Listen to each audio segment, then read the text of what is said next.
آپ کو ثواب عطا فرمائے گا۔ تو کوئی یہ گمان نہ کرے کہ اگر ہم نے کسی کو روزہ کھلوا دیا اس کا ثواب جو ہے میرا، مطلب اگر ہم نے کسی کو کھلوا دیا تو جو ہے اس کا ثواب میرے پاس آ جائے گا، یا میں نے کسی کا افطار کسی کے کھجور سے کر لیا تو میرا ثواب اس کے پاس پہنچ جائے گا، ایسا نہیں۔ بلکہ اللہ رب العزت نے وعدہ لیا ہے کہ جب کوئی ایسا نیک عمل کرے گا تو اس کو پورے روزے کا ثواب دیا جائے گا اور اس کے ثواب میں کوئی کمی بھی نہیں ہوگی۔ پھر سلمان فارسی، ظاہر سی بات ہے کہ گناہوں کی بخشش بھی، جہنم سے آزادی بھی اور پورے روزہ رکھنے کا ثواب بھی دیا جائے گا اس کو۔ تو سلمان فارسی عرض گزار ہو یا رسول اللہ علیہ الصلوۃ والسلام، ہم نے کہا ہر شخص وہ طاقت و قوت نہیں رکھتا کہ روزہ افطار کرا، یعنی صحابی رسول یہ سمجھ رہے تھے کہ اتنا بڑا ثواب کہ تمام گناہ مٹ جائیں گے، اس کی گردن جہنم سے آزاد ہو جائے گی اور اس روزہ افطار کرانے والے کو ویسا ہی ثواب ملے گا جیسا کہ روزہ رکھنے والے کو ملتا ہے۔ جب یہ انہوں نے بات کہی تو کہا جب اتنا ثواب ہے تو پھر اہتمام بھی بہت زیادہ ہونا چاہیے روزہ افطار کرانے کے لیے۔ تو اللہ کے محبوب علیہ الصلوۃ والسلام ان کا خلجان ذہن سے دور کرتے ہیں، اے صحابی رسول سنو، اللہ رب العزت کریم ہے، ارے اللہ رب العزت جل مجدہ یہ ثواب تو اس کو عطا فرمائے گا جس نے ایک گھونٹ کسی شخص کو، کسی روزدار کو ایک گھونٹ دودھ سے افطار کرایا، اللہ اس کو ویسا ہی ثواب دے گا جیسا کہ روزہ رکھنے والے کو ملتا ہے، یا ایک گھونٹ پانی سے افطار کرایا، اللہ اس کو ویسا ہی ثواب دے گا جیسا کہ روزہ رکھنے والے کو ملتا ہے، یا ایک کھجور سے افطار کرایا، اللہ تعالیٰ اس کو ویسا ہی ثواب دے گا جیسا کہ روزہ رکھنے والے کو ملتا ہے۔ اور اگر اس نے کسی روزدار کو بھر پیٹ کھانا کھلائے گا تو اللہ بروز قیامت اس کو میرے حوض سے پلائے گا، پانی ایسا پیے گا کہ زندگی میں کبھی سیراب ہو جائے گا، زندگی میں کبھی پیاسا نہ ہوگا۔ اور اللہ کے محبوب علیہ الصلوۃ والسلام نے ارشاد فرمایا کہ اس کا اول رحمتوں سے بھرا ہوا، یعنی اس کا شروع کا عشرہ رحمتوں سے بھرا ہوا، درمیان مغفرت کا ہے اور آخری جہنم سے۔ اور اس مبارک مہینے میں جو ملازم سے کام میں کمی کرتا ہے، یعنی کام کم لیتا ہے، تو اللہ اس کے گناہوں کو بخش دے گا اور اسے جنت میں بہترین محل عطا فرمائے گا۔ تو اتنی بڑی نیکی ہے کہ اس کے گناہوں کی بخشش اور اس کی گردن جہنم سے آزاد اور اس افطار کرانے والے کو ویسا ہی ثواب ملے گا۔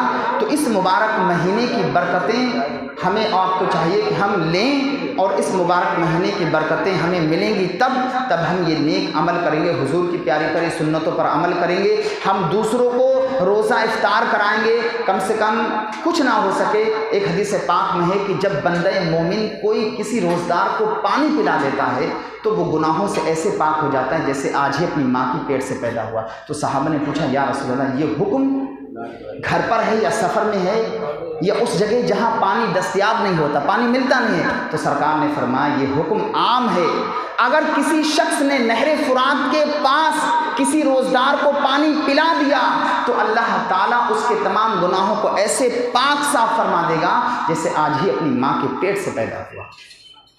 کتنی بڑی نیکی ہے۔ اس مبارک مہینے میں کثرت سے قرآن کی تلاوت کرو، کثرت سے نوافل پڑھو، تہجد پڑھو، اپنا وقت ادھر ادھر ضائع مت کرو۔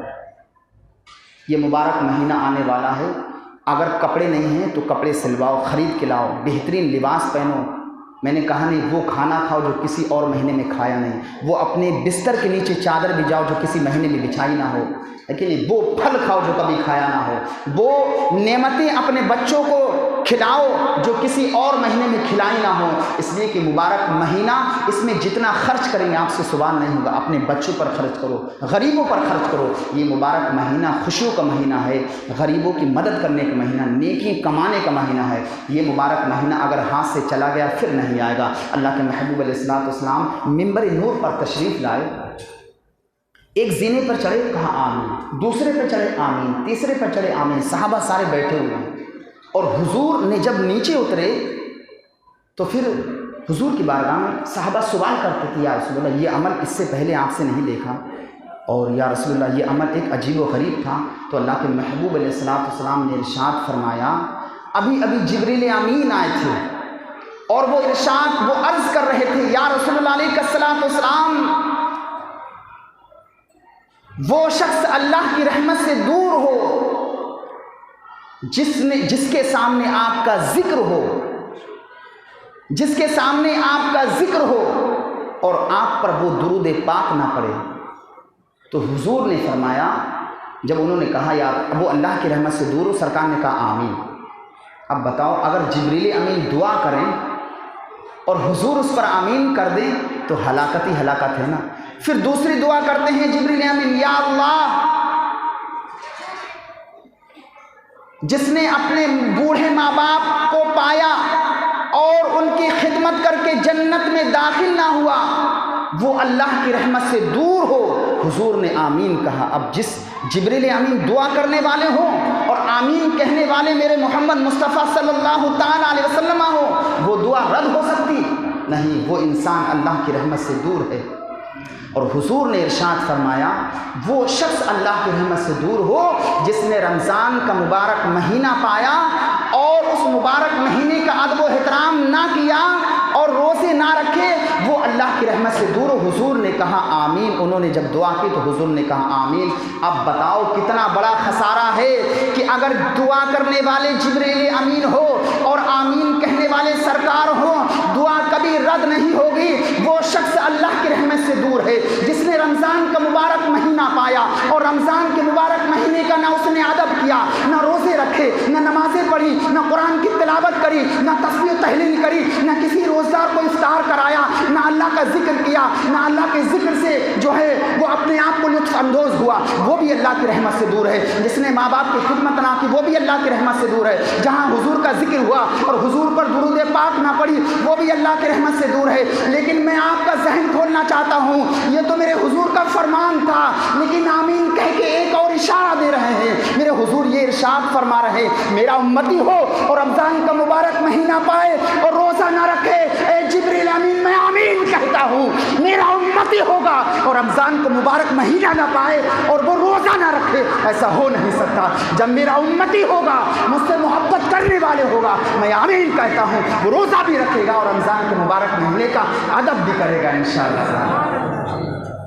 وہ ادب بھی کرے گا۔ میرا امتی ہو اور مجھ سے محبت کرتا ہو اور وہ رمضان کا مبارک مہینے کا ادب نہ کرے، روزے نہ رکھے، نماز نہ پڑھے، ایسا ہو نہیں سکتا۔ میں آمین کہہ کے اس بات کی ضمانت دیتا ہوں کہ میرا امتی ہوگا روزہ ضرور رکھے گا، میرا امتی ہوگا رمضان کے مبارک مہینے کا ادب کرے گا، میرا امتی ہوگا وہ تراویح بھی پڑھے گا، وہ سنت تراویح بھی پڑھے گا، قرآن پاک کی تلاوت بھی کرے گا اور تسبیح و تحلیل بھی کرے گا۔ میں اس بات کی محبت ہو کر کے ضمانت لیتا ہوں، اور میں اس بات کی ضمانت لیتا ہوں کہ وہ میرا امتی ہو، اپنے بوڑھے ماں باپ کو پائیں اور پھر خدمت کر کے جنت کا مستحق نہ ہو، ایسا ہو نہیں سکتا۔ میں محمد ہو کر کے اس بات کی ضمانت لیتا ہوں، امین کہتا ہوں، جو جب میرا امتی ہوگا اپنے بوڑھے ماں باپ کو پائے گا، وہ ضرور خدمت بھی کرے گا اور جنت کا مستحق بھی ہوگا۔ یہ حضور اشارہ دے رہے ہیں۔ اور میرا امتی ہو اور میرا ذکر ہو اور مجھ پر درود پاک نہ پڑے، ایسا ہو نہیں سکتا۔ میرا امتی مجھ سے محبت کرنے والا ہے، جہاں میرا ذکر ہوگا وہ مجھ پر درود بھی پڑے گا۔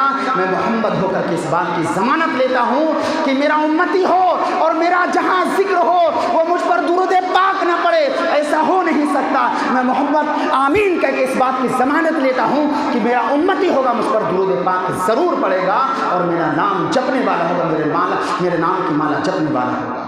تو حضرات محترم، حضور اشارہ دے رہے ہیں آمین کہہ کے۔ ہمیں آپ کو چاہیے اس مبارک مہینے کی انشاءاللہ ہم ادب بھی کریں گے، انشاءاللہ سارے لوگ روزہ بھی رکھیں گے، تراویح بھی پڑھیں گے، کثرت سے قرآن پاک کی تلاوت کریں گے اور ہو سکے تو صلاۃ التسبیح نماز بھی پڑھیں گے انشاءاللہ، اور وہ لذیذ اپنے بچوں کو کھانا کھلائیں گے انشاءاللہ جو کسی مہینے میں کھلایا نہ ہو۔ وہ چادر بستر کے نیچے بچھائیں گے جو اس سے پہلے کبھی بچھائی نہ ہو، وہ زیب تن لباس کریں گے۔ آج ہم دیکھتے ہیں کہ لوگ شادی میں بڑی عمدہ لباس پہنتے ہیں، کبھی نماز میں پہنا ایسا لوگ عمدہ لباس، میں جائزہ لیتا ہوں، میں دیکھتا ہوں، حدیث پاک پر عمل کرتا ہوں۔ وہ عمدہ لباس جو شادی میں پہنتے ہیں وہ نماز میں نہیں آتے۔ نماز میں کیا؟ وہی لوور پہن کے آ گئے صبح، یار بڑی حیرت کی بات ہے یار، انسان کا دل کتنا مر چکا ہے۔ لوور پہن کے آئے اور وہی ٹی شرٹ، گندا سندا لباس نماز کے اندر۔ نہیں بھائی، ایسا مت کرو یار، یہ اس رمضان کا مبارک مہینہ، اس سے ایمان ملتا ہے، اس کے سبب آخرت میں ہماری جو ہے بچت ہوگی انشاءاللہ۔ اچھا لباس پہنیں گے۔ اللہ رب العزت کی بارگاہ میں دعا ہے مولا تعالیٰ میرے پڑھنے میں کہنے میں کوئی غلطی ہوئے اس کو اپنی رحمت سے معاف فرمائے۔ وما علینا الا البلاغ۔